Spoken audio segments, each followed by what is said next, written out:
ଜୟ ଜଗନ୍ନାଥ। ଆସନ୍ତୁ ଜାଣିବା ଆଜିର ପଞ୍ଚାଙ୍ଗ। ଆଜି ହେଉଛି ଇଂରାଜୀ ମାସ ଅଗଷ୍ଟ 13 ତାରିଖ 2024 ମସିହା ମଙ୍ଗଳବାର।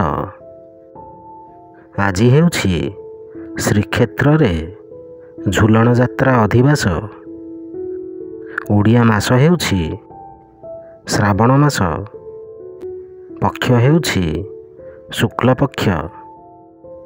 ତିଥି ହେଉଛି ଅଷ୍ଟମୀ।